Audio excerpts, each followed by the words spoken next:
Good morning students. आज मैं आपको पेडागोजी और फाइनेंशियल अकाउंटिंग के सेशनल वर्क के बारे में मैं आपको बताऊंगी।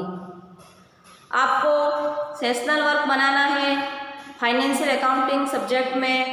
आप फर्स्ट ईयर में आपने बना ही चुके हो। फाइनेंशियल अकाउंटिंग का एक सेशनल वर्क आपने बनाया था, इसलिए आपको पता ही है सेशनल वर्क कैसे क्या बनाना है। सबसे फर्स्ट आपको एक फोल्डर वाली फाइल लेनी है, उसमें 15 पेजेस वाइट कलर के होने चाहिए। A4 साइज के पेपर लेने हैं। फिर आपका फ्रंट पेज जो है महाविद्यालय का नाम, आपका नाम, आपके सब्जेक्ट टीचर्स का नाम, आपका जो टॉपिक आपने सेलेक्ट किया है उसका नाम, आपके रोल नंबर, ये सभी आपका फ्रंट पेज में आएगा। फिर है आपके दूसरे पेजेस से आपको स्टार्ट करना है, इंडेक्स बनाना है, सुंदर राइटिंग, और आपने जो प्रोजेक्ट चूज़ किया है उसका नाम आपको सुंदर राइटिंग में स्केच पेन की सहायता से आपको प्रोजेक्ट वर्क तैयार करना है। आपका फर्स्ट प्रोजेक्ट है one project related to any financial accounting topic. आपका जो फर्स्ट सेशन है वो है one project related to any financial accounting topic. फिर सेकंड है to prepare an action research plan. Third review of any one research articles from journal और financial accounting education. ये आपके 3 सेशनल वर्क है। आपको जो भी अच्छा लगे आपको वन सेशनल आपको तैयार करना है। अब फाइनेंशियल अकाउंटिंग में है आपको फाइनेंशियल अकाउंटिंग रिलेटेड आपको टॉपिक सेलेक्ट करने हैं। चाहे आप 11th की बुक्स ले लो, चाहे आप 12th की बुक्स ले लो। फाइनेंशियल अकाउंटिंग के बारे में आपका एक टॉपिक लेके आपको वह टॉपिक तैयार करना है। फर्स्ट जैसे है आपका प्रॉफिट एंड लॉस अकाउंट क्या है, net profit net loss account, partnership, company accounts, debit और क्रेडिट कार्ड। फिर प्रॉफिट एंड लॉस अकाउंट में क्या है, बैलेंस शीट तैयार करना, पर्सनल अकाउंट के बारे में, दूसरा इन पर्सनल अकाउंट के बारे में भी ले सकते हो। वित्तीय विवरण का अर्थ तथा विश्लेषण। फाइनेंशियल स्टेटमेंट वित्तीय विवरण का अर्थ है जो कंपनियां लाभ का पता लगाती है, बैलेंस शीट तैयार करती है, लाभ हानि का विवरण तैयार करना। जनरल इंट्रोडक्शन टू पार्टनरशिप जो मिलकर काम करते हैं। दूसरा admission of a new partner, entry of new partner business. ये सभी कोई भी टॉपिक इसके अंदर आप ले सकते हो। फिर है आपका है इसमें कौन कौन से 12th में जो RBS की जो बुक है उसके बारे में आपके कौन कौन से टॉपिक हैं, इसके बारे में एक भी टॉपिक ले लो और उसके बारे में आप लिख लो। इसमें है accounting for non trading organisations and professional, analysis of financial statement, ratio analysis, ethics in accounting, applications of electronic spreadsheet in accounting, database management system, computerised accounting system. इसमें से आप कौन सा भी एक यूनिट सेलेक्ट करके आप बना लो, क्योंकि ये 12th RBSc का सिलेबस है। आप इसे 11th का भी ले सकते हो, क्योंकि कॉमर्स 11th 12th के उसमें से ही अपन को सेलेक्ट करके आपका एक फाइनेंशियल अकाउंटिंग रिलेटेड टॉपिक तैयार करना है। इस टॉपिक में क्या होगा, कितनी कंपनियां काम करेगी, फाइनेंशियल अकाउंटिंग में लॉस प्रॉफिट, कितना लॉस होगा, कितना प्रॉफिट होगा, हम कौन से बिजनेस करना चाहेंगे, इसमें हमको क्या क्या फ़ायदे होंगे, ये सभी RBSc की बुक्स में दे रखा है, 12th क्लास की बुक्स में। फिर है आपका अगर सीबीएसई से बच्चा कोई हो तो सीबीएसई का बुक्स भी ले सकते हैं। हालांकि आरबीएसई और सीबीएसई की जो बुक्स हैं उनके टॉपिक सेम ही हैं। आपको जो भी टॉपिक अच्छा लगे उसके बारे में आपको सेशनल वर्क तैयार करना है। फिर है आपका टॉपिक के बारे में आपकी प्रस्तावना लिखनी है। आप जो टॉपिक सेलेक्ट कर रहे हो वो क्या चीज़ है, इसके बारे में आपको 1 पेज का आपका प्रस्तावना में ही आ जाएगा। फिर इस टॉपिक में अपना क्या उद्देश्य है, जैसे कोई भी अपन बिजनेस करना चाहते हैं तो फाइनेंशियल की ज़रूरत होती है। उसके लिए हमें क्या क्या करना है, कितने लोग साझेदारी में व्यापार करेंगे, फिर कहाँ से पैसा लाएंगे, कहाँ से फाइनेंस करवाएंगे, इसके बारे में आपका पूरा प्रस्तावना आएगा। हम कौन सा प्रोजेक्ट ले रहे हैं, कौन सा चैप्टर ले रहे हैं, यह चैप्टर उस आरबीएसई की बुक से लिया गया है, इसके पीछे हमारा क्या उद्देश्य है, हमको इससे क्या लाभ हुई, क्या हानियाँ हुई, इसमें हमको कौन कौन सी चीज़ें के बारे में हमको ज्ञान हुआ, ये सभी आपको टॉपिक में लिखना है। फिर आपका लास्ट पेज सारांश आ जाएगा, इसमें आपने क्या किया, ये कोई भी टॉपिक आप तैयार कर सकते हो। फिर है आपका to prepare an action research plan, क्रियात्मक अनुसंधान।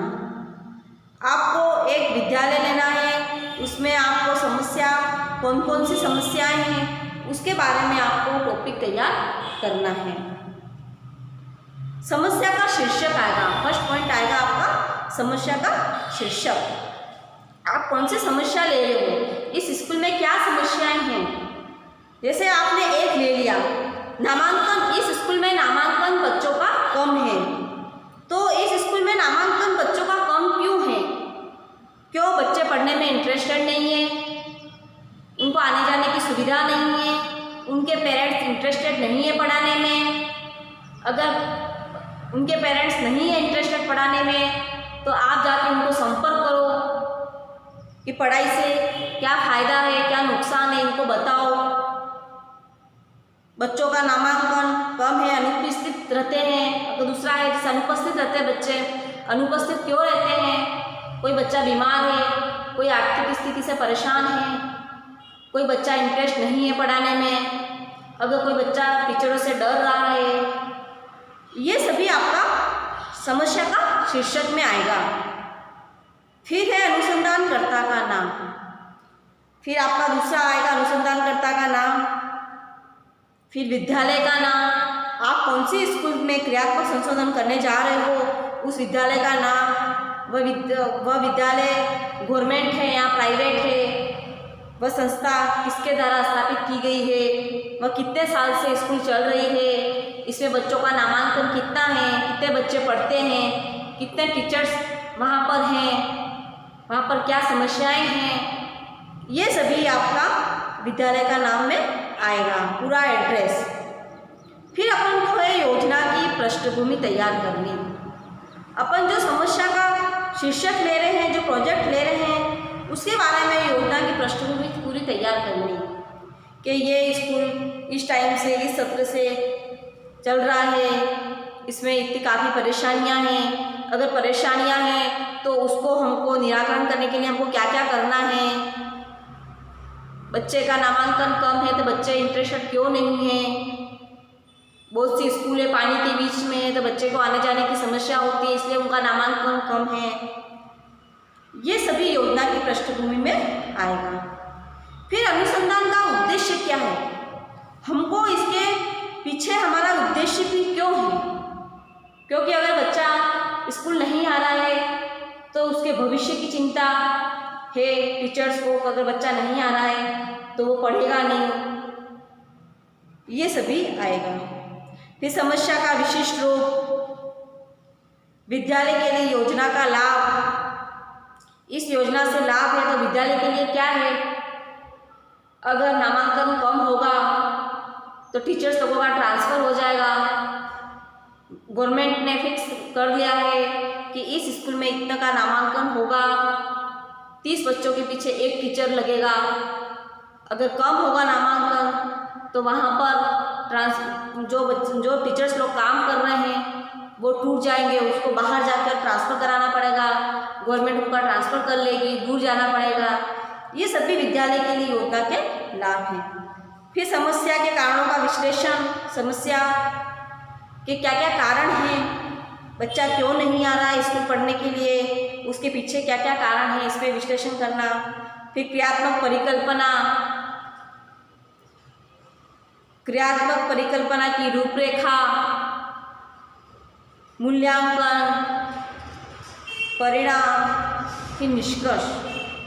अगर आप किसी स्कूल के बारे में क्रियात्मक अनुसंधान कर रहे हो तो उसके पूरा करके फिर उसका परिणाम क्या निकला। जैसे आपने ले लिया उस टॉपिक में नामांकन कम है उस स्कूल का, तो स्कूल का नामांकन कम क्यों है, उसके पीछे अपन को कारण जानने पड़ेंगे। फिर उसको बच्चों का नाम लिखना पड़ेगा, कौन बच्चे नहीं आ रहे स्कूल, बच्चों का एडमिशन तो है पर बच्चे स्कूल नहीं आ रहे हैं, सालों साल स्कूल पढ़ने में इंटरेस्ट नहीं ले रहे हैं, उनके पेरेंट्स हैं जो पढ़े लिखे नहीं हैं, वो पढ़ाई के प्रति जागरूक नहीं हैं, ये चीज़ें भी आप लिख सकते हो। फिर है बच्चे आर्थिक स्थिति से कमज़ोर है, इनके पास पहनने के कपड़े नहीं हैं, बुक्स तो आजकल स्कूल से ही मिल रही है, भले गरीब हो भले अमीर हो। अगर कोई बच्चे की कॉपियाँ नहीं है तो उसको कॉपियाँ ला के देनी चाहिए, पेन पेंसिल नहीं है तो वो है। तो उनको जागरूक करना, बच्चों के पेरेंट्स को जागरूक करना कि पढ़ाई क्या चीज़ है, नामांकन को भरना। ये आपने क्रियात्मक अनुसंधान आपने लिया है।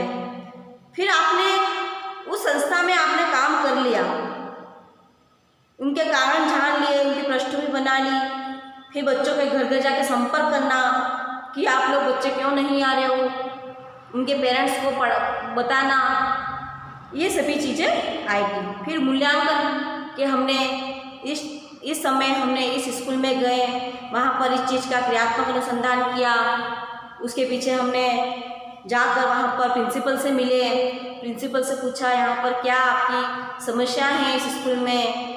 फिर उनके स्टाफ से हमने संपर्क किया।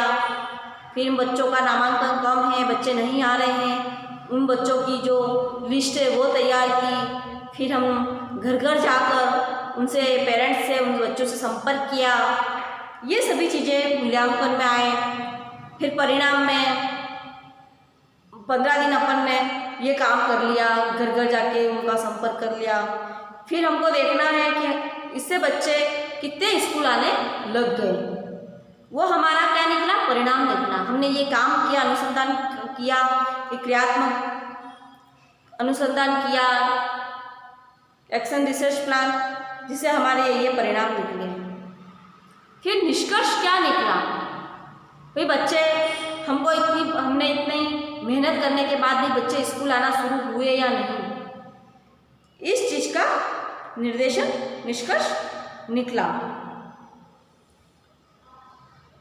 फिर है थर्ड पॉइंट है आपका review of any one research article from journals on financial accounting education. आपको फाइनेंशियल अकाउंटिंग एजुकेशन की एक आपको बुक रिव्यू बनानी है।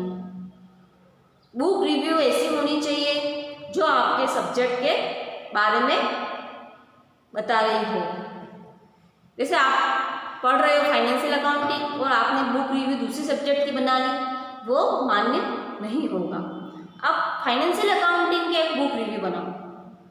बुक रिव्यू में क्या क्या है, जो हम पुस्तक ले रहे हैं पहले देखना है, हम जो बुक्स ले रहे हैं रिव्यू के लिए वो कौन सी कक्षा की है।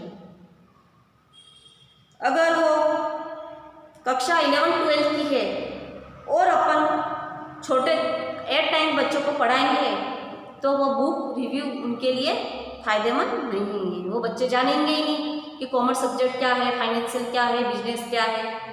तो हम सबसे फर्स्ट बच्चों की आयु के अनुकूल हमको बुक रिव्यू बनानी है।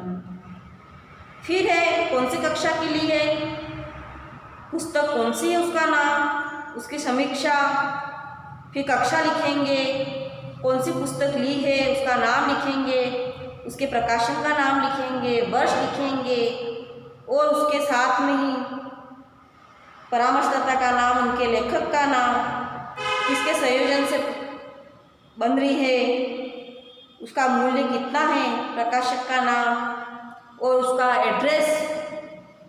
पुस्तक जब लिखते हैं तो उसके पीछे हमारा क्या उद्देश्य है।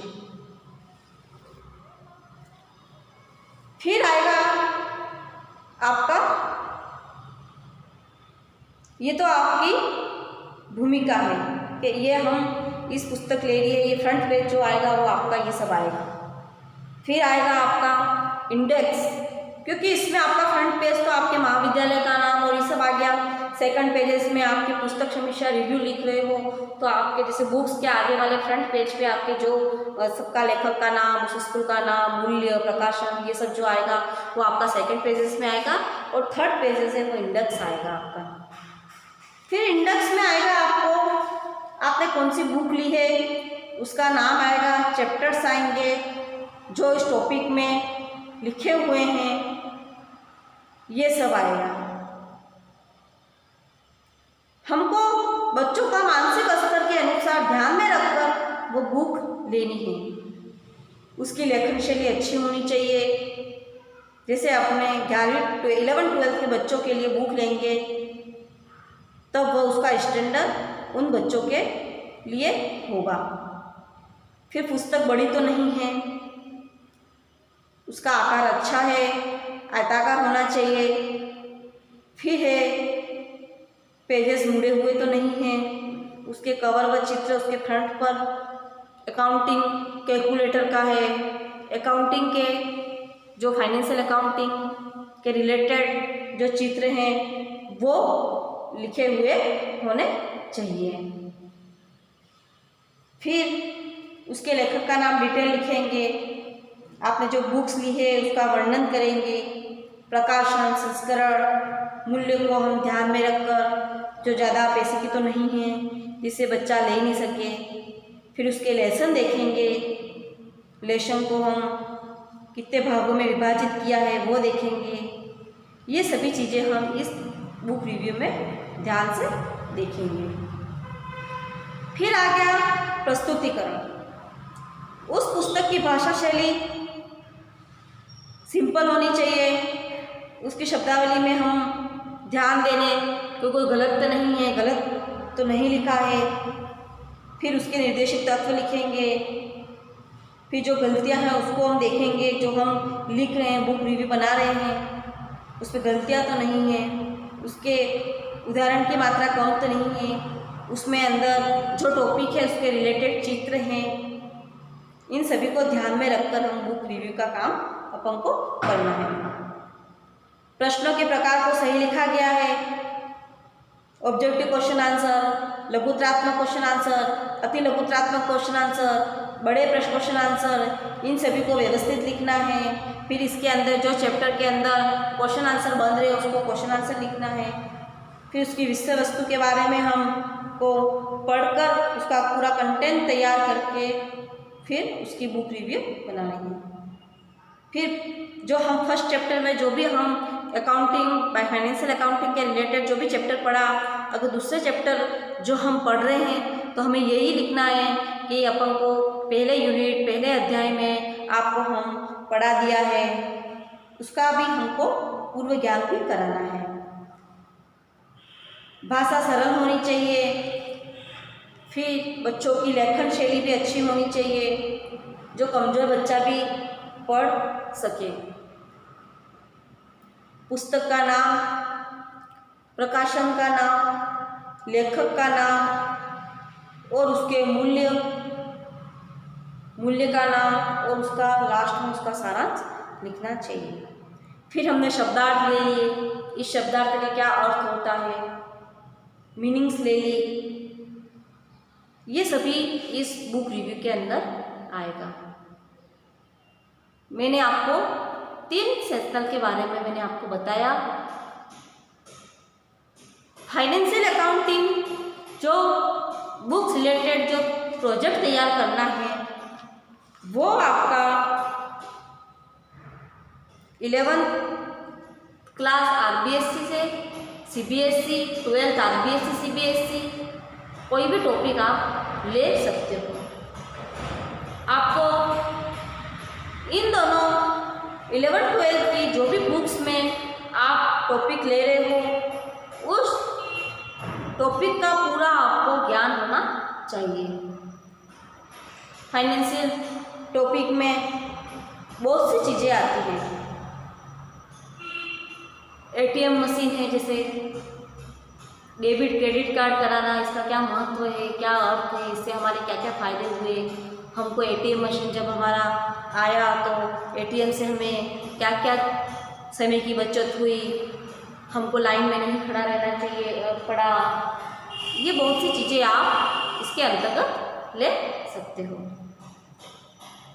इसमें जैसे आपकी है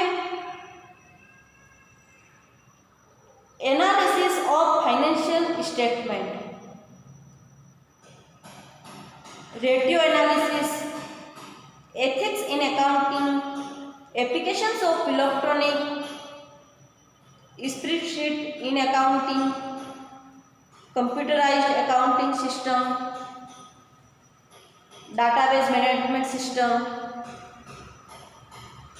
company accounts, issue of share, financial statement of company,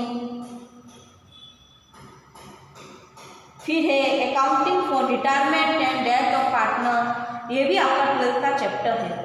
accounting retirement of, अगर कोई भी कंपनी में